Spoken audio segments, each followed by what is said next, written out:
Oops, it's just starting to rain. Just got here, Birdoswald Roman fort. It's about 45 miles from where I'm staying, and £4 to park your car, but free if you're a member. So up to the fort from here. It's somewhere around here. This looks like the boundary wall of the fort. It's very extensive. Tourism has become massively popular these days, and it's an expensive business. £4 for the car park, and in addition to that £8.50 to enter the site. But I do have a membership card, but it didn't cover the it's a Welsh membership card, so it didn't cover the English. It doesn't cover the English sites for car parking.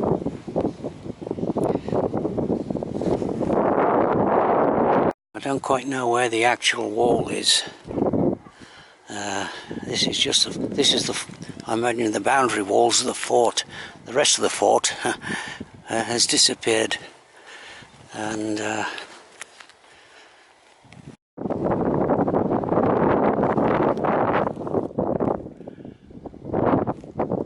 this is the landscape on the northern frontier of the Roman Empire.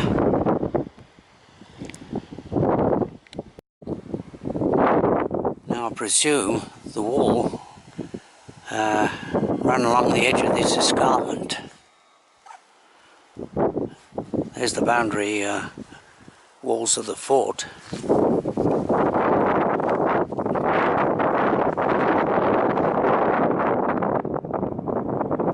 That's a picture of what the fort looked like, Birdoswald Roman fort looked like in the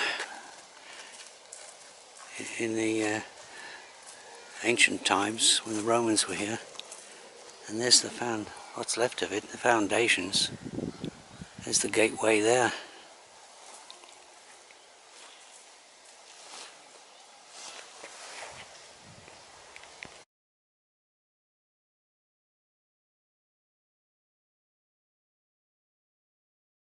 Entrance to the Roman Army Museum. I just saw a roadside sign indicating he was here, but £7 admission for the adult child, £4. So it's an expensive business.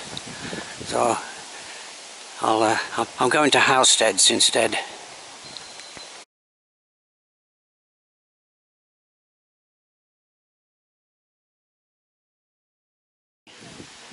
Another pretty busy place. Housesteads Roman fort. Looks a lot more interesting here. Admission for £8.10, and open till 6 o'clock. Okay, I'm back to normal English summer weather, almost a gale, and quite cool.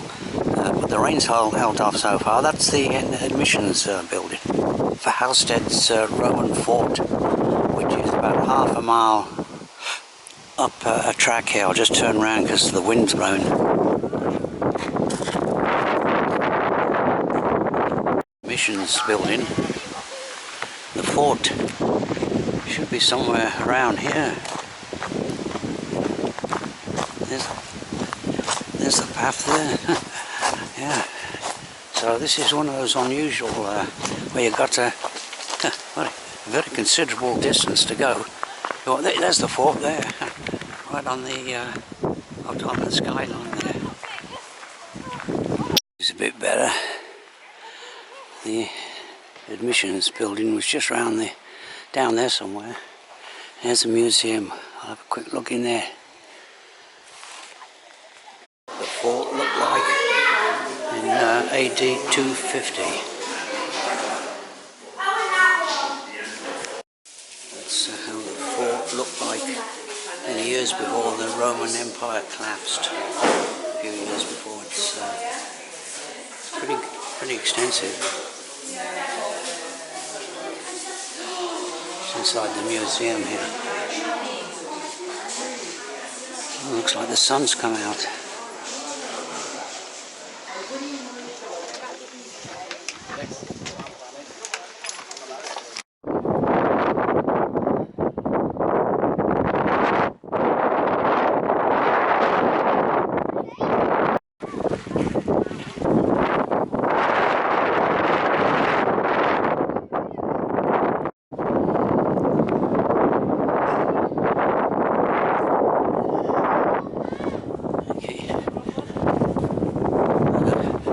base of a surviving column.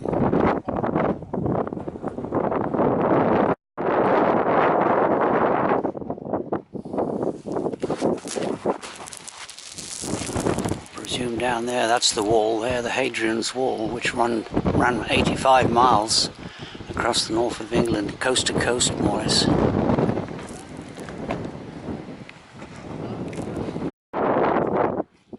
There's the wall connecting to the fort.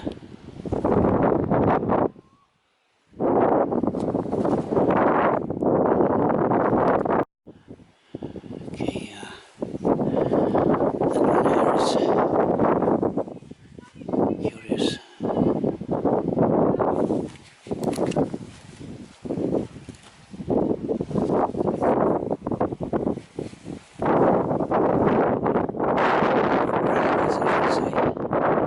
That's what the granary looked like.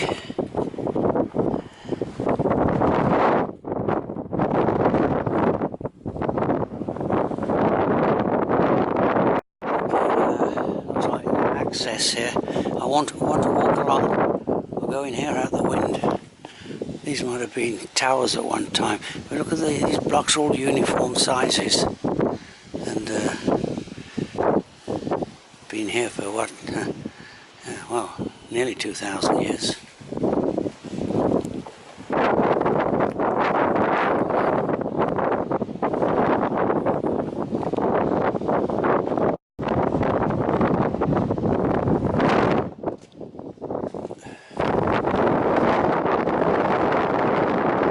Gates to get out of this fort, to get to the wall there, are locked, so I'm going to have to go all the way down and go to the side.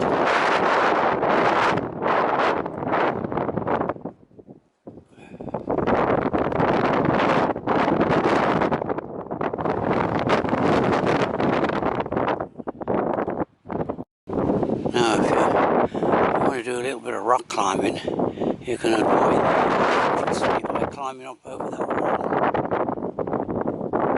Okay, there's the wall that goes along the edge of the escarpment. Goes on for, well, this part is pretty well preserved. But now luckily I'm in to some extent out of the wind here. I'm walking along the top of the wall. Over 50 years ago I walked along part of the Hadrian's Wall when I tried to do the Pennine Way walk. I got down from Kirkhead down to just before the cross fell in the Pennines, a distance of about 80 miles. But then my feet gave out and I had to quit. But I have walked on. This is since then, what, 50 years ago, over 50 years ago. This is the first time I've actually walked along the top of the wall. But I'm just hoping there is a nice section off here out of the trees, because I remember the part I walked on, I think the Pennine Way is just shortly up here. I might have to pay extra for the car park fees. But if I can get up to the Pennine Way crossing point, you can see Emperor Hadrian, when he built this wall, called of course Hadrian's Wall, he used the defensive features of the landscape. It's less than half a mile to where the Pennine Way crosses, so I'll go to that point because I've been there before.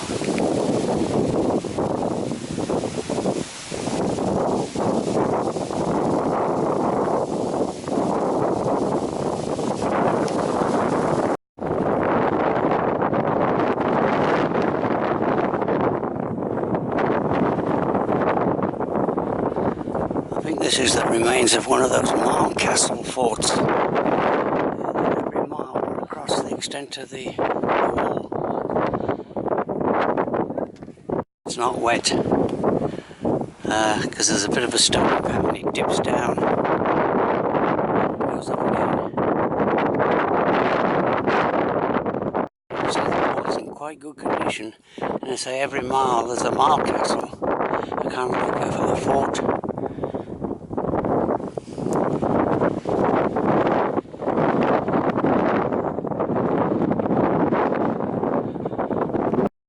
This section of the wall that goes along the high ridges has survived because it was too much trouble for the people, local people, to come up here and pilfer the stone.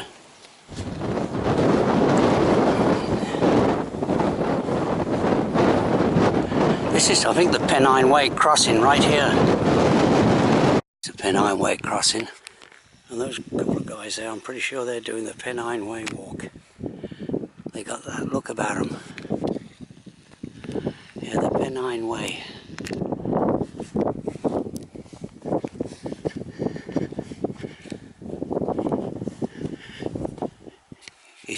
It shows a pretty defined footpath down there, but the footpath does get a bit, well, when I did it, it gets kind of a bit scanty in places, and that's a long leg of the walk up to here.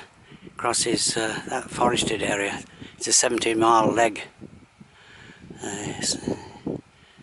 Yeah, as I remember. But you can see there's the thick wall there, but it seems to end, and they've got a thin section. So I don't know, because I presume I don't know what happened there. Whether this part was pilfered and they've rebuilt the wall. You can see a big lake over there in the distance. Okay, I'll return from whence I came. You can see it's quite very popular here. But the farther you go, the crowds disappear. I seem to remember that section there, which is the Pennine Way runs, to some extent, runs along the top of the wall. And I remember that's a very interesting section, but I don't really have the time. I want to make one more, see one more scenic wonder, either a Roman fort or a ruined abbey.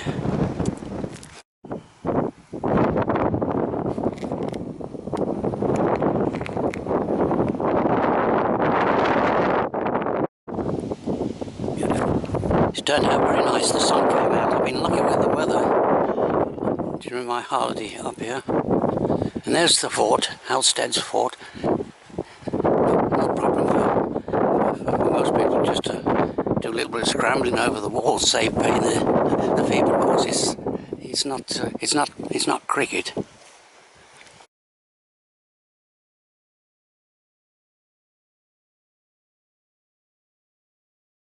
I'm at Lanercost Priory tea room.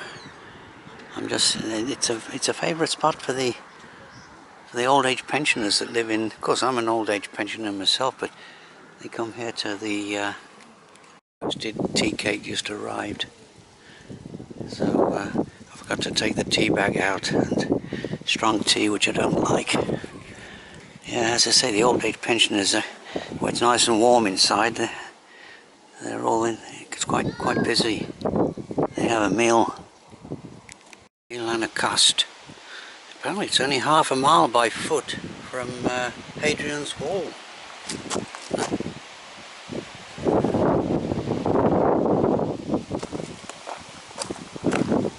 Okay, so where is the priory? Must be up here.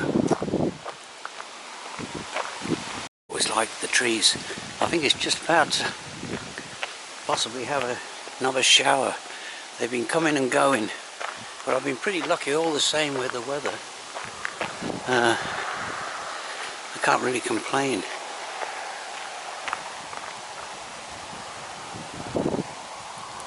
Lanercost Priory is one of the most romantic and superbly preserved medieval monastic sites in northern England. Never been here before, so that always makes the place a lot more interesting. These priories and abbeys are always located in idyllic surroundings. Looks pretty impressive.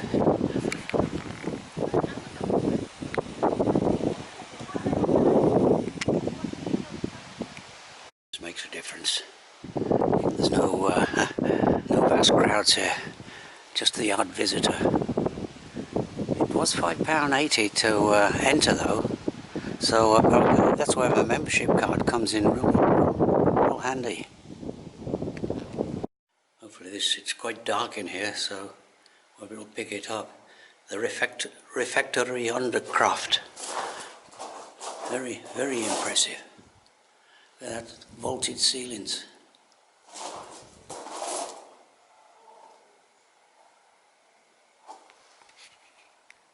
See the foundations of the abbey. That it was far bigger than it is now. But Henry VIII, when he dissolved the abbeys, basically, well, they're just ruins. More romantic in a way, but on the other hand, there would be very, very impressive buildings if they'd still. Yeah,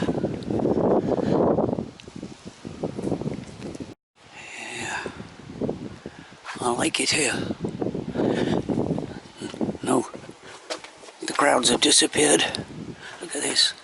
I think they say it's one of the most impressive abbeys in the country, and of course I've never heard of it before. You hear of other abbeys in the north of England. Birdoswald, is that one? Maybe. There's several. The Fountains Abbey, of course. But this one I've never heard of before.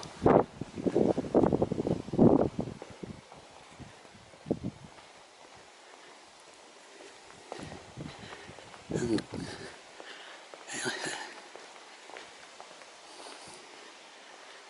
yeah. And they put a lot of work into these, with the size of those columns. And I don't know what this is. I unfortunately don't quite know. Howard, that's the that's where Greystoke Castle, where I'm staying. That's yeah, Howard's a very important family apparently.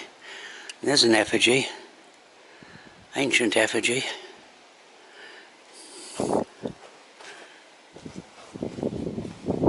Charles and Rhoda. The presbytery. Yeah, that's how it looked like before it was became a ruin.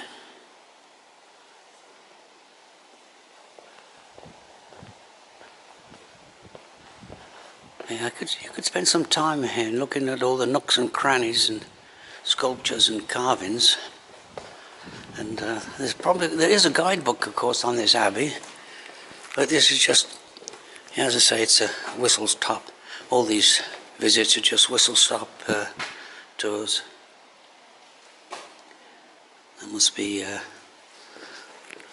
more recent carving. Yeah, George James Howard, Earl of Carlisle, 1843 to 90. So that's their burial grave, I presume. There's another one there. 1896.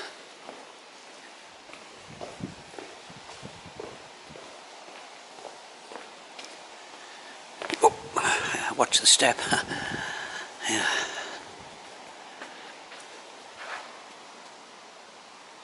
Okay. No access from this side to the churchyard, the old churchyard. So might have to wander around the other side.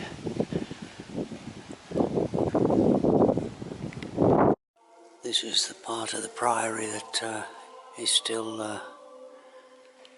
an active church. And it wasn't completely demolished like the rest of the priory.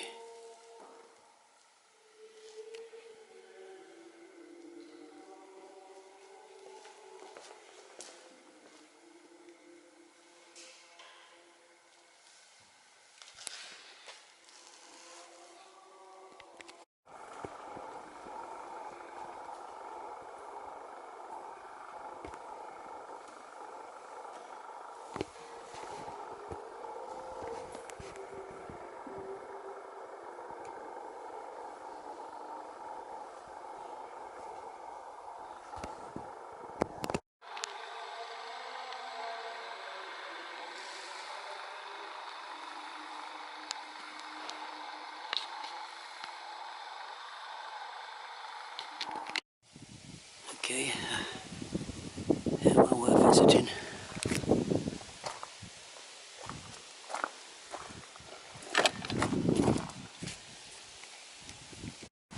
inside the churchyard.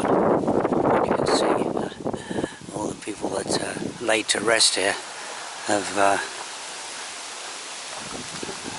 are long forgotten.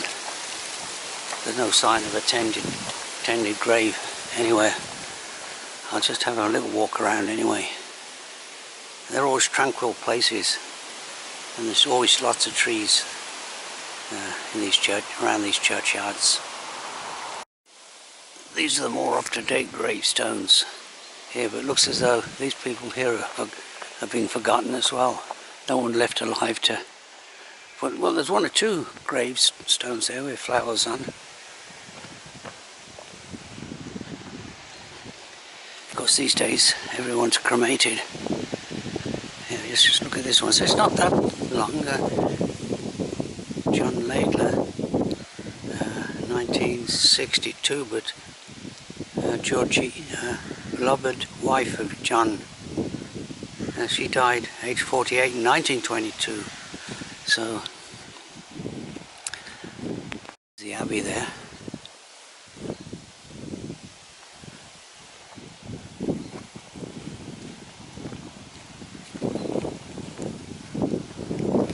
In these Victorian churchyards, there's lots of graves, children's graves, because in Victorian times, of course, the mortality rate was very high. They didn't, diseases like diphtheria and all kinds of diseases, the children didn't survive. A lot of them didn't survive.